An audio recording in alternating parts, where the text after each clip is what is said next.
We just want to turn away from that a second and head to Greater Manchester. It's to ban fracking across all 10 of its local councils. Planning rules to be detailed next week will contain a presumption against fracking and therefore not allowing the controversial method for extracting gas. Fracking was suspended several times last month at a site near Blackpool after small earthquakes were recorded.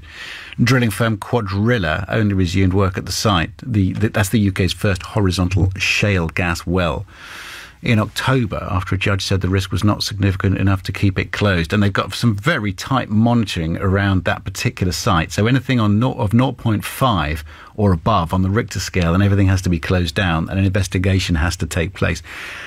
Jim Ratcliffe at INEOS, the richest man in the country and the richest company, I believe, INEOS as well, isn't it? Or the richest privately held company. I'm not sure how interested they're going to be in continuing to pursue fracking. I mean, if there's no profit in it, they're not going to do it. And if every time anything around 0.5 or just above closes down the operation, I think the expense is going to mean that fracking is not going to happen in this country. Would that be a shame or not? Depends on your point of view. Barara Richardson is spokesperson or spokesman, am I allowed to say that, for Frack Free Lancashire and chair of a residents group. Hello, Barbara. Good morning, Andrew. Good morning to you. I can imagine that you're delighted with Andy Burnham and Greater Manchester here saying that they're not keen on fracking. Absolutely. We've got a forward-thinking council, somebody who cares about the climate and cares about our future. Right. So cheaper gas prices, economic growth, I don't know, a number of other things. I mean, there are some positives to being perhaps not self-sufficient, but certainly having an abundance of supply of something that we use every day. It's greatly over-exaggerated by an industry that has a lot to gain by this. You look into the detail of it, it's not as straightforward and as clear as they like to make out. Fracking will cause more harm, more jobs will be lost in the renewable sector, and, you know, with climate change targets, this industry just isn't viable. It's not economically viable, nor is it morally justified. Do you worry about 0.5 on the Richter scale? I mean, what does that mean to you? Yeah, well, 0.5 is the level set by the government to make sure that there is no damage to the environment.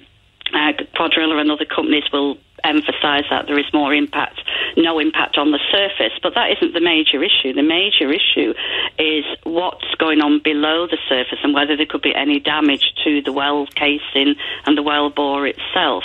And if they try to increase those limits, then there will be issues.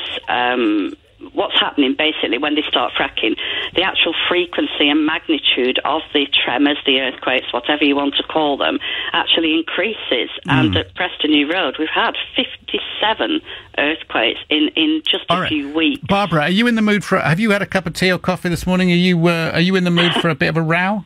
I'm always in not a row, a reasoned argument, shall we say? A reasoned argument. Barbara, stay where you are. I'm going to bring Ken Wilkinson in. Oh, lovely. Who is a retired oil services engineer. Now, you're pro-fracking, Ken, so tell Barbara why she's wrong. Well, let me just clarify. I'm anti-nonsense. I have no allegiance with any company or anything like that, but I'm just shocked at the amount of nonsense that's talked about this. First of all, those tremors, there's only two. One of them has definitely been felt on the ground. They're incredibly small. To call them earthquakes is ridiculous. They're not. There's no risk to the casing. I just caught on the tail end of that. A lot of people who've got no engineering knowledge or experience passing comments about possible leakage. It's very difficult. Yeah, but hold on 1 second. Barbara's going to have something to say about that, Ken. Yeah, sure. I'll come back to you. Barbara, address those issues. What is your problem with fracking? Right, a problem with fracking is that just there's so many risks. It's not just about earthquakes. There's many, many other risks associated with fracking to the environment. There's things like methane emissions, well leakages. Right, okay, you do realise that they are controlled. Ken, hold on a second, Ken. Okay. Hold on, I'll bring you in. And can I just say, it's earthquakes, it's BGS, the British Geological Survey's definition of what an earthquake is. And at Priest Hall in 2011, the industry was shut down effectively because there was a 1.5 and a 2.3 earthquake on the Richter scale, and the well casing was damaged. I'm not saying there was any loss of well integrity, but the well casing was damaged, and there is a risk that there could be damage, and that's the whole point. All right, Barbara, let's bring Ken in. That really is such an incredibly tiny amount of damage, and as you say, it didn't affect the well integrity, because the only place it's going to cause a problem is where you've already put a hole in the casing. So basically the casing's already leaking anyway, deliberately so, to get the Why do we out. need fracking, Ken? Right, because basically we're set to import up to 80% of our gas, because our gas fields are in the decline. There's been a couple of decent discoveries recently, but at the moment we're importing around half of our gas supplies. It costs us 13 million quid a day according to UKUG. That's something like 4.5 billion a year. And that generates no jobs. It's also got a worse climate change impact by importing LNG, liquid natural gas, or by importing gas that comes through long pipelines. That is a much worse... So if we were producing through fracking, which, if it is commercially possible, will happen, because people will be ready to make a profit on that, for all of those reasons, Barara Richardson, that's why we need fracking in this country. Absolutely not. So it's a lot of nonsense. As he says, just recently a report has been issued to say that there are adequate reserves of gas coming out of the North Sea. The government's own papers on strategic gas supply and green climate change don't even mention shale gas. The need. We have got adequate supplies. We can continue to move towards renewables. To meet our climate change targets, we have to move away from fossil fuels. Right. Can I come in? Yes, you can, Ken. Okay, where I'm at the moment, and like most of England, it's grey and there's very little wind. Basically, I haven't checked the figures today, we'll be running on around nearly 60% of our electricity coming from gas. People's heating is largely coming from gas. Now, you're right, we can get supplies of gas, but why should we import it? Especially seeing as the greenhouse gas emissions profile of imported gas is much worse than shale gas. So in terms of saving the planet, let's drill for shale gas.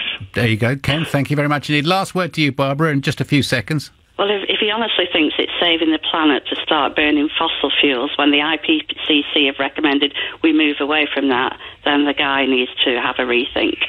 Have you got gas central heating or fossil fuel central heating? Nothing at all? We have no gas in my property whatsoever, and I am sat here toasty warm by using alternative forms of energy. Such as? At the moment... Yeah, go on. I'm going to say, at the moment, I'm using oil, but I'm going to move to oil is a fossil fuel, isn't it? And it's one of the really bad ones for climate change. You're sitting in the warm using fossil fuels. I'm sitting in the warm using fossil fuels. Yes, ideally, it'd be great if renewables could cut it, but they simply cannot. They only produce about 3% of our total energy. Well, that's not actually true, is it? We know that in Norway and in other countries in Europe and further afield, that renewable energy has now replaced electricity generation. It takes up to 90% and even more. Barbara, thank you. But I've had to get rid of you both now. Thank you very much indeed for that, for a reasonably well-natured debate on fracking. Happy to hear your views, actually. 0345 6060 973.